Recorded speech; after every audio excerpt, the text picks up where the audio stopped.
O mga kababayan, kung ang tunog ng boses ng pusa ay meow, meow, meow. At ang palaka mga kababayan is kukak, kukak, kukak, kukak, kukak, kukak. Pati na nga ang pabo mga kababayan, yung turkey. Alam natin ang tunog, di ba? Ganyan. Pero ano nga ba? Ano nga ba mga kababayan? Ang tunog ng buwaya, crocodile. Nakarinig na ba kayo ng tunog ng buwaya? Sa isang pambihirang pagkakataon mga kababayan ay nabidyohan ang isang buwaya na nagsasalita. Hindi, may tunog. Tunog hindi salita eh. Tunog talaga ng boses ng buhaya mga kababayan. At dahil hindi tayo madamot sa video, ipapakita natin sa inyo. Bago pa mabura mga kababayan, tunog ng buhaya. Narito po ha. Hey! Hey! Hey! Ganyan pala.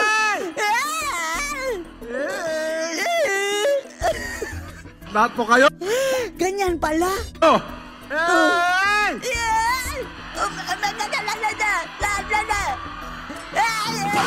Ay, naku. Ano ba to? Speaker of the house niya mga kababayan. Parang bonjing, di ba? Nagbistulang kulang mga kababayan sa harap ng entablado. Di ba dati, 5,000 kada sigaw? Ngayon, gusto mag-elicit ng response mga kababayan sa audience. Bago Pilipinas! Tambalos-losan! Servisyo Pes! Ni Tambalos-los! Ito ang sumusunod! Ito ang Tambalos-los! Sumusunod! Ito ang sumusunod! Si Tambalos-los! Pare sabay-sabay! Nabihise ho! Say ho! Wala yung asawa ko eh. Diyos mio. Hoy, Tamba. Parang bonjing si Tamba, no? Kung ano-ano na lang ang ginagawa mga kababayan para lamang mapansin ng taong bayan. Narito Dati-dati 5,000 binigyan ng 5,000 each mga kababayan ang bawat pumalakpak at nag-cheer sa kanya. Gusto kasi ni Tamba mga kababayan ang palakasan ng cheer for him. Saan mo na lang muna at siyempre nagagala po ako. Hingal na hingal ang tambalustos ng mga kababayan. Ang pamilya ng Rebilla dito ay nag-host ang laki ng tiyan, at basang-basa ng mga kababayan ng pawis dahil sanay sa aircon napakagandang. Hindi marunong magsalita ng diretso mga kababayan. Napagandang. Ang huling palatastas. Palastas. Bahagi ng bagong Pilipinas Servisyo Per. Itong ISIP, yung Integrated Scholarship Incentives Program. Si Jolo ba yun? Eto, congressman din yan si Jolo Revilla, anak ni Bong Revilla. Ayawan lang natin na pagkakamukha lang. Program. Ito programa na to ay para sa iyo. Para sa iyo ang laban na ito. Lahat, harap ninyo. Bakit nandyan kayo? Mga congressman, trabaho niyo ba yan? Kami, yan ang handog po natin. No, as if, sa kanila ang pera mga kababayan. Maglingkod, magserbisyo sa iyo, sa lahat ng mga tiga-Bacoor, tiga-Cavite. Ito. Hello, Tambalustos. Saan ba distrito mo? Di ba kongresista ka? Andyan po mga congressman, mga kababayan. Hindi naman kanilang distrito yan, di ba? Distrito yan ni na Rebilla. Sa Cavite, mga kababayan. Andyan sila lahat. Para pamigay-migay ng ayuda at sumali mga kababayan yung line-up ng Bagoong Pilipinas na ang balak natin mga kababayan, 0 votes Tandaan nyo mga kababayan, lahat ng line-up ng Bagong Pilipinas ni Marcos, 0 votes. Kahit pa'y mayroong magaling dyan at mayroon kayong nagustuhan for the sake sa ating bayan, 0 vote po natin yan mga kababayan. No exemption dahil ang purpose po ng mga taong iyan mga kababayan ay para makakuha sila ng sapat na boto dyan sa Senado para itaguyod ang charter change at hindi na sila bababa sa pwesto. Ang pagkataon natin, magpasama. Ano yung sinabi niya? Hindi makapagsalita ng diretso to si Tambay. Ito ang pagkataon natin. Pagkataon din sa inyo lahat. Kayo po rin ay naghalal sa atin. As if buong Pilipinas ang naghalal sa'yo dyan, Tamba. Hinalal ka lang ng Leyte. Yung distrito mo. Tapos as if hawak mo lahat ang Pilipinas. Kung makamigay-bigay ng ayuda mga kababayan, akala niya sa kanya ang pera. Yung hawak na talaga niya ang budget ng buong Pilipinas mga kababayan dahil dadaan sa mga kamay nila. Dalawa lang sila eh.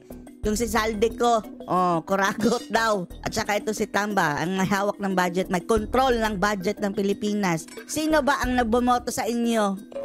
Hindi nga umabot ng 1 milyon tapos daig pa nyo ang presidente kung umasta, diba? Yay!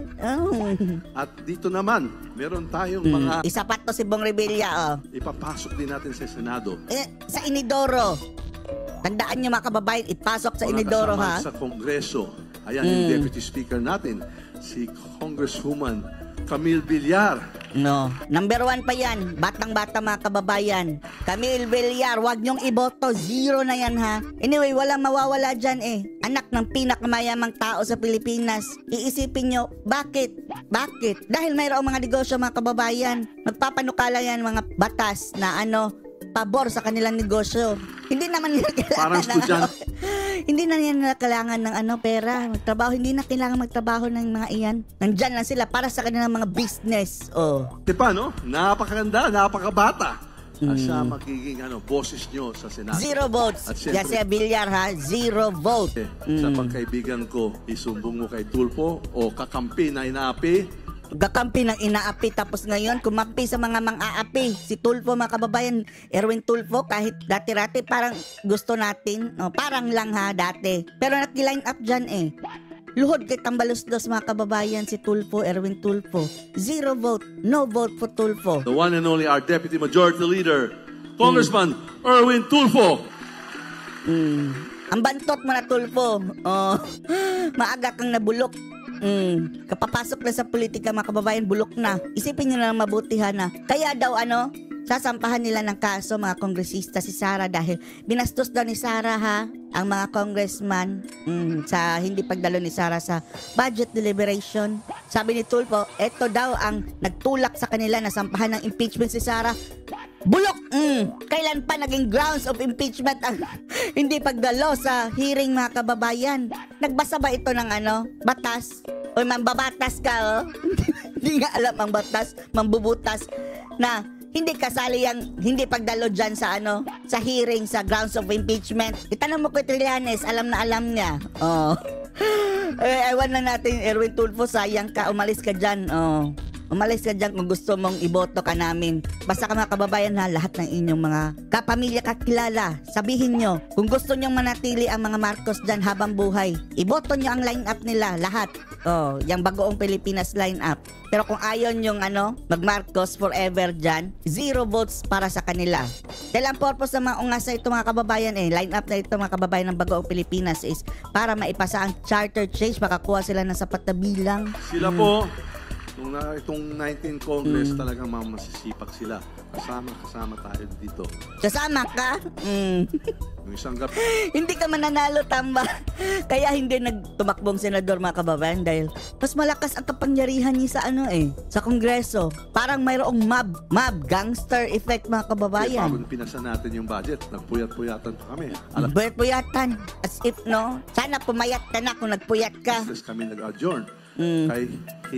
Kasalanan pa namin. Utang na loob pa namin Tamba sa'yo. Ay, ewan na natin mga kababayan. Huwag na tayo makinig dyan. Gambalos-dos ta iyan. At sa ending pa niyan mga kababayan ha, eto talaga ha. Akala natin ha, tapos na siya magsalita. Bago natapos magsalita mga kababayan, ay pahabol pa.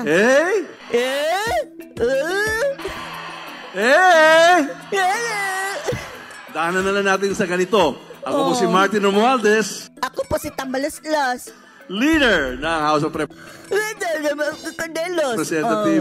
Handang-handa ako at lapain ang ang budget. 19 Congress maglingkod, Tumayo ka. magservisyo sa iyo, Serbisyo sa ating pondo.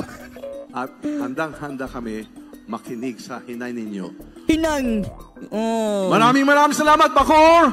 Mabuhay ang Cavite! Mabuhay ang Pilipinas! Ay, nako. Ay, ewan na natin. Ano masasabi niyo dito mga kababayan? Ngayon narinig niyo na ang tunay na boses ng buhaya. Post your comments below.